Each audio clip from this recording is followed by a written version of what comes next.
Good afternoon and welcome to Expert Bites on moneypuzzle.in. Today we'll be talking investing and joining me is Kalpen Parekh, President DSP Mutual Fund. Hi Kalpen. Hi. And thanks for joining us here. Thanks. Kalpen, let's get right into it and we'll start with talking about something that you've been talking a lot about these days, which is rules-based investing. So for a young earner, a first-time mutual fund investor, how should they allocate more to a rules-based fund like a quant fund or the tried and tested, actively managed equity funds? I've always wondered that why do we have differentiation like a first-time investor or the second-time investor? The principles of good investing are universal and they apply to all types of investors. Which fund to invest in, which fund manager to look for, which is where we give a lot more attention to, which is the best scheme, etc. I always ask this question to myself that, are you a good investor? If I am a good investor, everything else becomes secondary and I'll hopefully achieve my objectives. The odds will be much higher. And to be a good investor, rules play a big role. We need to define a certain journey and a certain thought process and framework. And different people can have different rules, but sticking to those rules across market cycles becomes very important. So we want to highlight the value of discipline in the journey of being a good investor. Whether you're a first-time investor or an existing investor, and those who have probably spent more years have intuitively adopted themselves to certain rules. So in that context, rules is a universal thought.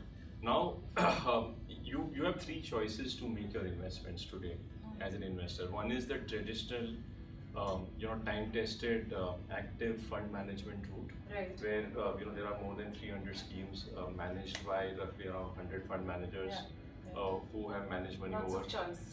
10 to 25 years, Yeah. and a lot of them have demonstrated their success because they themselves follow certain rules. But the successful ones, if you look back, fund managers or schemes which over 20 years have generated long-term alpha are the ones who have a certain character, who believe in some principles and they largely stick to that principles. They don't deviate. So that's their source of alpha.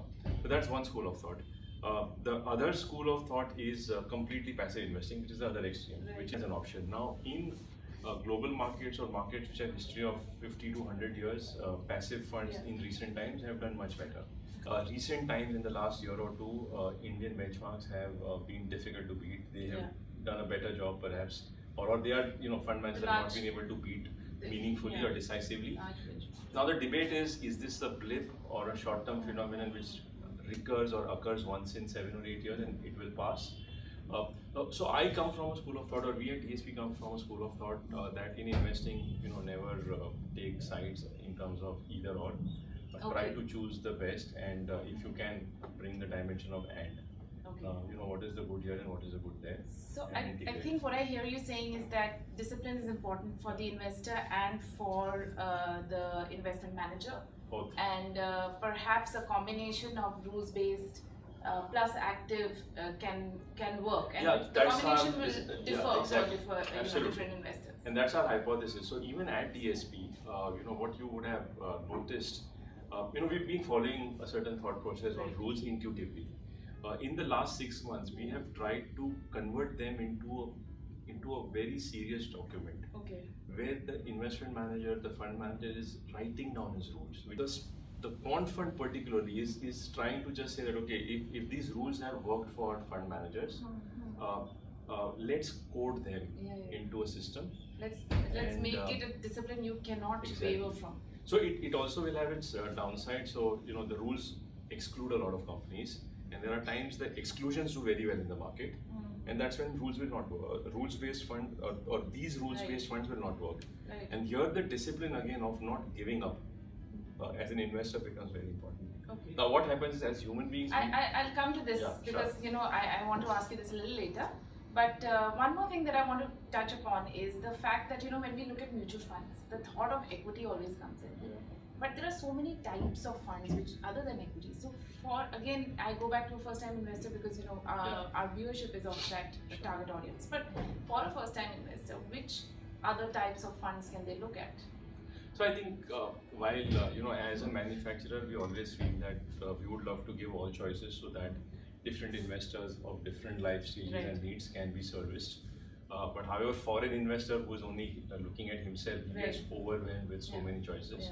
I think mutual funds fundamentally offer three asset classes: Indian equities, Indian fixed income, and global equities.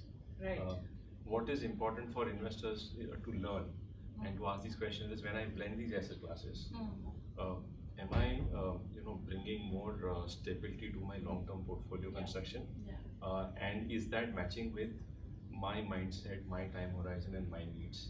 So I, as an investor, let's say, am someone who has 20-year time horizon and is completely unperturbed by any intermittent volatility or shocks, and there will be very few investors like that. Perfect investors, so very few. Though every investor believes he is one, including me. We have illusions of being the perfect investor. Very hard. So if you are able to move away from these illusions and be very real and say that, okay, I really will not worry with long periods of average returns, poor returns, negative returns, then for that investor, couple of equity funds will take care of everything.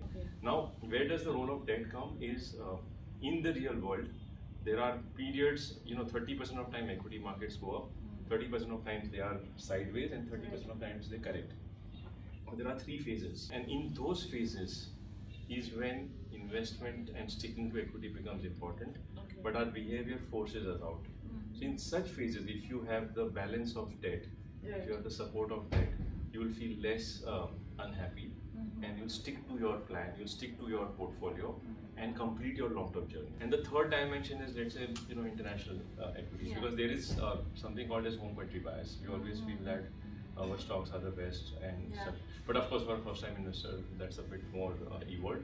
So logically, two funds or two schemes can take care of every investor's need. One long-term equity fund and one long-term debt fund. They can have a good really balance take care. And then for very temporary saving, there is a liquid fund category. So beyond 2 or 3 categories, you actually don't need so many. So you spoke about behavior a couple of times, and I think that's the most important thing, where one needs to be disciplined to create long-term wealth. What is the 1 or 2 nudges that you can tell people to inculcate this behavior? Because mutual funds are open-ended. I can press a button and redeem my money. It's that easy. So at times I wonder that the more convenience we create on our mobile apps to get the money in, the same convenience works against the long-term behavior. I see that happening with myself. You're tempted to get that. So I think textbooks say that if everyone's behavior becomes the right behavior, the volatility will go away, and equity returns will be equal to debt returns. So I don't think fundamentally that can be changed, because this behavior has been formed over thousands of years of evolution, the way our mind thinks, and which is where rules help you, keep your behavior within a boundary. You can have your own rules. I can have my own rules. Your rule could be, a 75-25 portfolio. My rule could be a 50-50 portfolio in one condition, changing to 75-25 in another condition, and changing again to 25-75 in the third condition. And I think 1 or 2 big principles which I have learned over time is, one, when you invest, keep the right time horizons in your mind. And like I keep saying, that the biggest value add in the equation of wealth creation is the role of time. How long do you keep your money? So if I were to say that your portfolio compounds at 12% for 3 years versus at 10% for 30 years, the 30 as a number which creates significant multiplication. Now it means you have to last that long. So the rule that I want to convey to the viewer here is, in investing, it's not important to be fast. It's important to last, because the result is going to be back-ended. And to last, you have to survive. You have to survive volatility, and that can only happen if the asset allocation is right.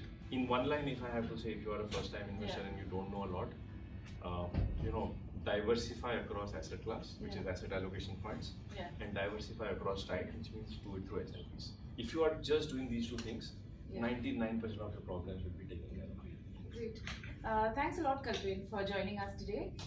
Thank you for listening in, and stay tuned for all your personal finance updates on moneypuzzle.in.